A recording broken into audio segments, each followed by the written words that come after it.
Tiniyak ng Davao Region Police Office na tatalima sila sa kahit anong investigasyon kaugnay sa operasyon ng mga pulis sa KOJC compound. Ayon sa Police Regional Office 11, handa silang magbigay ng komprehensibong impormasyon.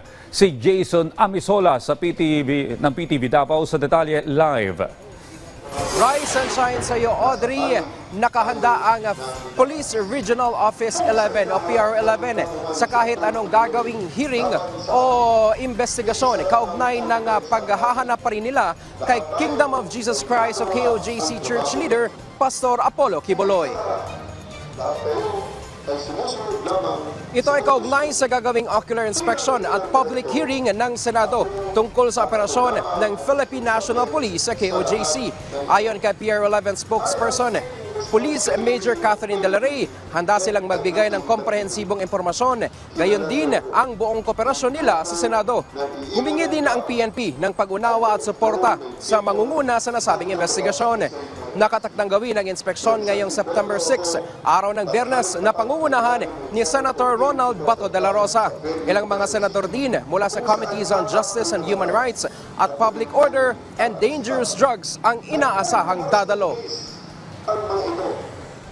Our goal is to ensure transparency and accountability in all aspects of our operations.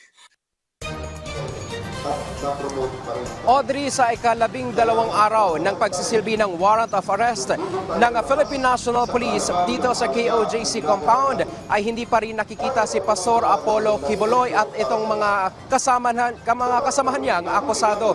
Habang sa pagmamatyag din ng PTV News Team ay simula kagabi hanggang ngayong oras na ito ay nananatiling mapayapa ang labas ng KOJC compound. Pero Audrey, kaninang madaling araw ay aniya may na-monitor ang ilang miyembro ng KOJC na nagmamasa sa loob ng compound na partikularmente doon sa area na pinuntahan ni KOJC Legal Counsel Attorney Israelito Torion kasama ang mga media kahapon na kung saan sila ay hinarangan ng ilang mga personahe ng Philippine National Police. Pero ang impormasyon na yan ay ating ikukumpirmahin mismo mula sa PNP.